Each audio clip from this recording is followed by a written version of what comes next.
Reverendíssimos Padre Neuci, Diácono Carlos, amado povo de Deus presente nesta Igreja Matriz e internautas que nos acompanham pela Rede Santa Rita de Comunicações e também pela Rádio Ativa. Hoje a nossa Igreja celebra esse importantíssimo dia que marca o início de uma caminhada que todos nós, cristãos católicos, devemos fazer quando somos chamados, neste tempo forte, a nos aprofundarmos na vida de oração, a nos aprofundarmos nos exercícios espirituais, buscando uma conversão maior ainda e mais próxima dos irmãos e, consequentemente, de Deus. Hoje iniciamos a Quaresma, tempo que a gente chama de forte de conversão. São 40 dias que nós caminharemos juntos. São 40 dias porque o número 40, ele tem uma simbologia toda especial. Ele nos faz memória dos 40 anos que o povo de Deus caminhou pelo deserto rumo à terra prometida. Ele faz memória dos 40 dias do dilúvio. Ele faz memória dos 40 dias de Moisés lá no Monte Sinai. Ele faz memória dos 40 dias de Jesus no deserto, que nós vamos meditar no próximo domingo, quando ele sofre as tentações. E nós, também ao longo desta caminhada nossa, sofremos tentações. E por isso, precisamos de momentos como este, para nos aprofundarmos, nos dedicarmos mais, fortalecer a nossa fé, nos tornarmos mais resilientes. A primeira leitura fala: rasgai os vossos corações. Porque antigamente o povo, quando queria fazer penitência, mostrar para os outros que estava arrependido, que queria converter, então muitos deles passavam cinzas, rasgavam as vestes em sinal de penitência.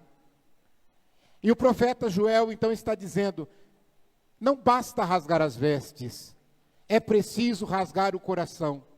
Está dizendo aqui, às vezes, de uma aparência exterior, quando nós precisamos de uma mudança interior. Mudar o exterior não resolve nada. Nós precisamos rasgar o coração, abri-lo, para que dele possa sair tudo que não presta, e que às vezes o nosso coração está cheio. E se está cheio do que não presta, aquilo que é bom não entra, porque não tem lugar. E quando nós rasgamos o coração e deixamos sair o que não presta, vai sobrar lugar para que entre o que é bom. Para que entre no nosso coração a graça, o amor, a misericórdia de Deus, para que sejamos melhores e para que verdadeiramente possamos nos converter. Tempo de reconciliação, reconciliar-se. É o que diz São Paulo na igreja, a igreja de Corinto. Ele diz: agora é o tempo favorável. É como se nós pudéssemos dizer que nesse tempo Jesus está com o coração mais misericordioso, com um coração onde parece que está mais a nosso favor. Então por isso que a gente vive esse tempo. Cerca de 200 anos depois do nascimento de Jesus, a igreja primitiva começou a fazer uma preparação para celebrar a maior de todas as festas, a Páscoa do Senhor, a Páscoa da Ressurreição. E ali, lá no século II, eles faziam 3 dias de preparação. É o que nós chamamos hoje do nosso tríduo pascal, quinta, sexta e sábado. Então esses 3 dias, eles faziam jejum, eles faziam abstinência, eles faziam inúmeros exercícios espirituais, para se preparar para o grande momento de celebrar a ressurreição, a vitória da vida sobre a morte. Depois, no ano 350, o Papa resolveu estender esse tempo, passando para 40 dias, o que permanece até os dias de hoje. Quando nós, ao abrirmos esta caminhada, vamos receber a imposição das cinzas. Não é amuleto, não é simpatia, é sinal. É um sacramental que a igreja coloca à nossa disposição. As cinzas elas representam aquilo que os nossos olhos não podem ver, mas que deve estar em nós: arrependimento, conversão. Este é o símbolo que, se perguntássemos de onde vêm as cinzas devem ser preparadas com os ramos do domingo de Ramos do ano anterior. Então, são guardados aqueles que as pessoas deixam, que ficam aqui na igreja, e depois então se queima e se faz estas cinzas que serão impostas. Então, nós iniciamos como que um retiro, um deserto. Só que nenhum de nós vai se fechar num quarto, nenhum de nós vai se fechar no mosteiro, nenhum de nós vai viajar para uma casa de retiros e ficar lá os 40 dias. Não. Somos chamados a fazer esses 40 dias de retiro, de preparação, de deserto, no meio do povo, no meio da nossa família, do nosso trabalho, da escola, da comunidade eclesial. Somos chamados a preparar junto com os outros. Eu sempre falo assim, é como se Deus falasse para nós: olha, agora seria bom, você vai continuar trabalhando, vai continuar estudando, mas você vai dar um tempo a mais para Deus. É como se Ele dissesse para nós: parem, parem. E a gente responderia: não, eu não posso parar. Eu tenho que trabalhar, eu tenho que ganhar dinheiro, eu tenho que sustentar minha família, eu tenho que estudar, eu tenho que divertir, eu tenho que passear. Mas aí eu pergunto: e se você morrer agora? Você vai fazer isso? Se você morrer, você não vai fazer mais nada disso. Mas aí a pergunta é: você estava preparado? Você está se preparando para esse momento? Se agora o Jesus o chamasse, você diria: não, pode me levar que eu estou preparadíssimo. Acho que nenhum de nós teria peito para dizer isso. Então a gente precisa entender que a morte, ela é uma consequência natural, mas que todos nós vamos morrer, e que quando nós morrermos, o mundo não vai parar por causa da nossa morte. Tem gente que pensa, que acha que se ele morrer, o mundo para. Para você. Quando você morrer, alguns parentes e alguns amigos vão estar ali, próximo a você, no velório, vão acompanhar até o cemitério, vão te enterrar lá, você vai ficar lá, e depois vão voltar. Dali 1 mês, 2 meses, ninguém vai falar mais de você. A vida vai continuar, o samba vai rolar, as músicas vão tocar, o rádio, a televisão, o futebol, vai continuar tudo. Por isso que a gente tem que pensar como valorizar esta vida, porque ela é por um fio. E quando nós estamos a iniciar esta caminhada quaresmal, somos chamados a isso, a nos prepararmos. Preparar para o encontro do Senhor, preparar para celebrar a sua ressurreição. E somos chamados a, principalmente, 3 exercícios na quaresma: esmola, jejum. Olha só, esmola, jejum e oração. Essas 3 coisas. Primeiro, a esmola. Ninguém dê esmola para aparecer. Gente, não confundir esmola com dízimo e com oferta. Porque a gente fala: eu já dei a esmola, não vou dar o dízimo, não tem nada a ver. São coisas diferentes. O Evangelho diz que a tua mão esquerda não saiba, que a direita não sabe o que a esquerda fez. Então ninguém vai, como infelizmente a gente vê alguns por aí, ninguém vai pegar uma notinha de R$2, chegar perto de um pobre, de um mendigo, falar hashtag esmola, quaresma. É porque tem gente que faz isso. Tem que fazer exercício espiritual. Então eu vou pegar uma notinha de 2, vou chegar perto do mendigo, vou abaixar, colocar a mão, segura aqui, a nota de 2 numa ponta, eu seguro na outra, pego o celular, hashtag esmola, exercício quaresmal. Não é para aparecer. Segundo, o jejum. Aqui junto com o jejum eu coloco a abstinência para explicar que uma coisa é diferente da outra. O jejum, nós temos várias formas de fazer jejum. Tem o jejum da igreja, você levanta de manhã, toma café, depois você não come nada até a hora do almoço, almoça, depois você não come nada até a hora do jantar, e depois você janta. É claro que nessas 3 refeições, você procura diminuir aquilo que é o normal que você come. E pronto, nos intervalos, só beba água e remédio, porque isso não quebra jejum. Nada de outra coisa. E todo jejum, ele implica em abstinência de carne. Quando eu estou fazendo jejum, a abstinência de carne vem junto. E não é abstinência de carne vermelha, é de carne quente, ou seja, carne de frango também não pode. A única carne que pode, é o chamado sangue frio, é o peixe. Mas quando a igreja diz, olha, você tem 2 dias, quarta-feira de cinzas e sexta-feira da paixão, para fazer abstinência de carne. Ah, mas eu vou ficar 2 dias sem comer carne. Gente, o ano tem 365 dias, nos outros 363 você come carne. Mas justamente naquele dia você quer comer carne. Aí tem gente que fala, não, a igreja não obriga ninguém a colocar peixe no lugar da carne. Pode comer ovo, queijo, salada, o que você quiser. Mas tem gente que acha que a igreja manda comprar peixe. Na igreja nunca falou isso não, gente.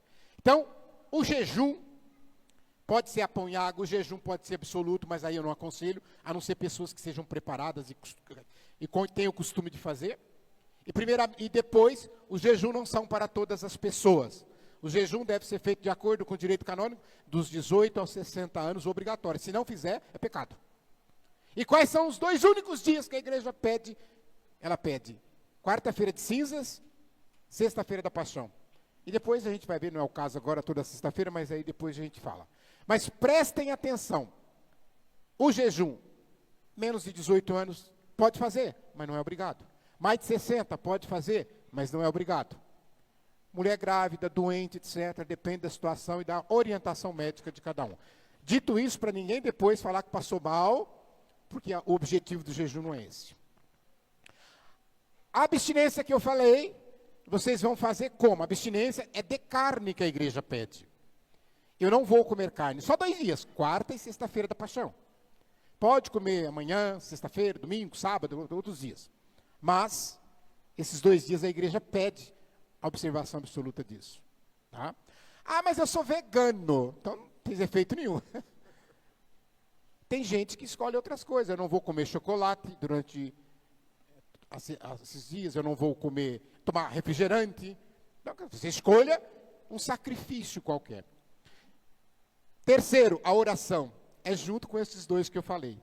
Esmola sem oração é altruísmo. Não é caridade. Jejum sem oração não é jejum. É regime para emagrecer.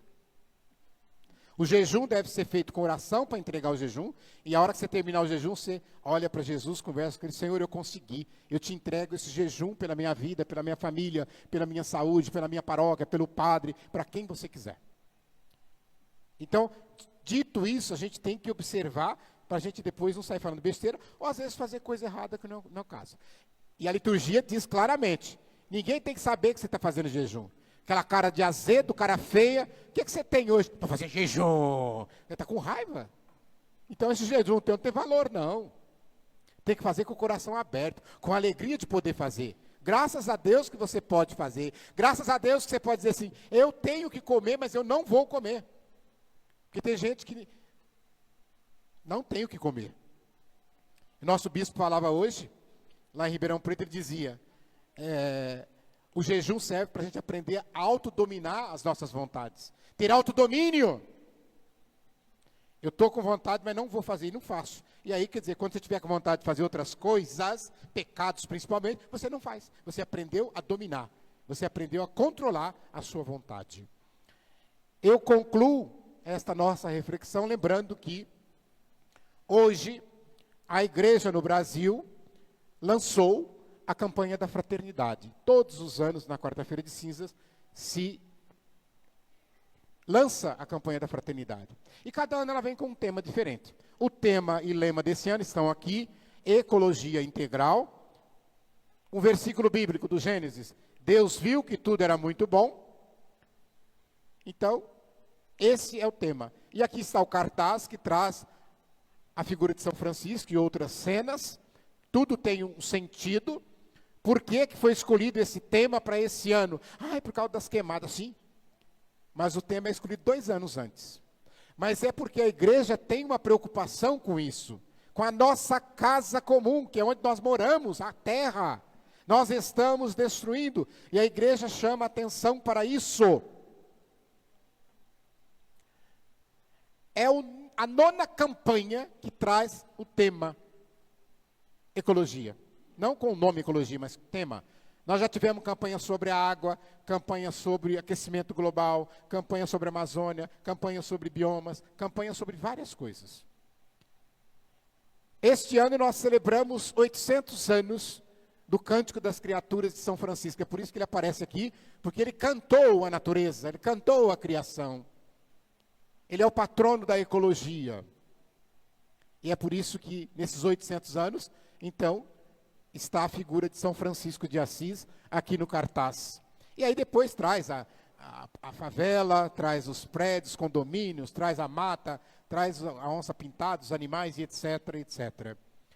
Também esse ano, nós celebramos 10 anos da encíclica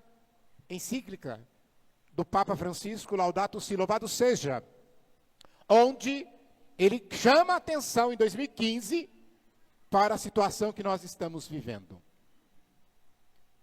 Também esse ano, nós teremos no Brasil a COP30, que é a Conference of the Parties, Conferência das Partes, assim traduzindo, que será na cidade de Belém, no Pará, no meio da Amazônia, para tratar do clima. É uma conferência, a 30ª, a primeira foi em Berlim, e depois, todos os anos, os líderes mundiais reúnem em um país para tratar desta situação.